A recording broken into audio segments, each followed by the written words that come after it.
Živijo, jaz sem Lara Pavkovič in brala bom drugo poglavje svojega romana Malomeščani, ki je izšel lansko leto pri založbi Litera.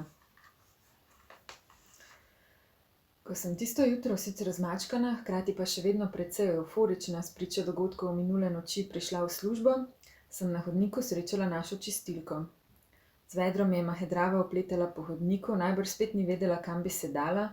Ko me je opazila, pa se je postavila k vratom pisarne nasproti moji in začela mrzlično drgniti kljuko.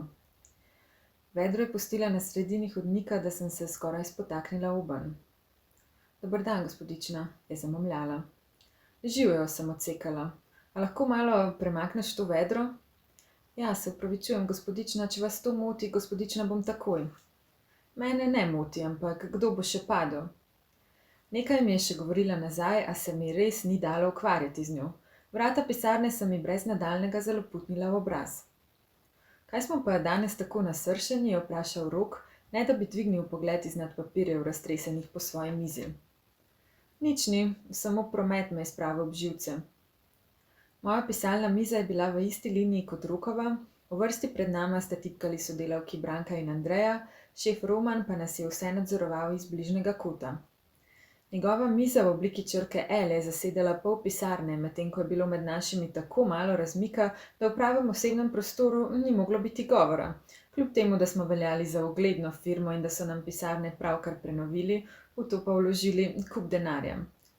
Tako sem bila prisiljena 8 ur buliti v Brankin zamaščen vrat ali vonjati omleto, ki jo je imela Andreja za kosilo, v vsakem trenutku dneva pa sem si lahko pozorno ogledala tudi, katere spletne strani pravkar pregleduje Rok.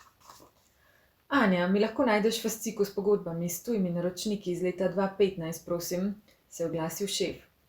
Da bi prišla do omare s fascikli, sem se morala zriniti mimo Rokovega stola. Ob tem sem se ob njegovo naslonjalo za nalašč pritisnila malo bolj, kot bi bilo treba. Prepričana sem bila, da je čutil, da sem ga oplazila. Gotovo je tudi vohal mojo Armanijevo toaletno vodo, s katero sem se zjutraj izdatno našpricala, da bi prekrila Bojanov vonj. Njegov parfum je izhlapel. Ostal je samo duh po mešanici cigaret, trave in piva. Okusa piva, pomešanega z Bojanovo slino, mi dolgo časa ni uspelo spraviti iz ust, čeprav sem si 3-krat temeljito zdrgnila zobe. Uporabila sem celo zobno nitko. Fascikel iz leta 2015 sem našla po nekaj minutah, vendar sem pred omaro stala dlje. Če bi se Roku slučajno zahotelo, da se neha ukvarjati z dolgočasnimi papirji in me namesto tega pogleda v rit. Nosila sem res dobre hlače. Škoda bi bilo, če bi jih spregledal.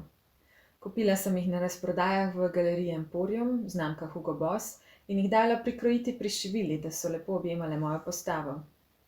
Poleg tega bi, če bi me malo dlje opazoval, po moji drži skoraj moral uganiti, kaj sem počela vso noč. Celo sklonila sem se čisto do spodnjih polic, kljub temu, da sem dobro vedela, da so tam neki res stari dokumenti, ki jih nihče več ni potreboval. Na napačnem kraju iščeš, se je oglasil Rok. Spodaj so stare pogodbe. Torej je gledal. Z nedolžnim nasmeškom sem se obrnila k njemu. Hvala, sem opazila. Saj sem že našla, kar sem iskala.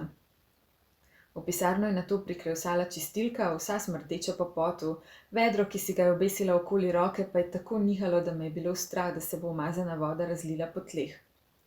Lahko malo počistim tu?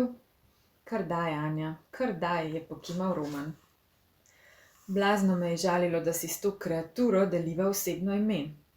Vse Anje, ki sem jih poznala poleg sebe, so bile elegantne, uspešne posameznice.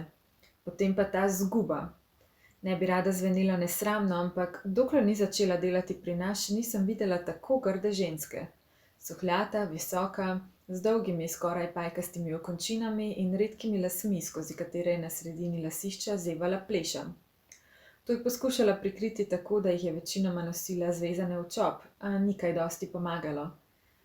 Najbolj strašljiv pa je bil njen obraz, kot bi jo vzeli iz kakšne risanke, zlobno čarovnico s kljukastim nosom, mogočno bradavico na obrazu in divjimi črnimi očmi, eno tistih, ki sem se jih kot otrok najbolj bala.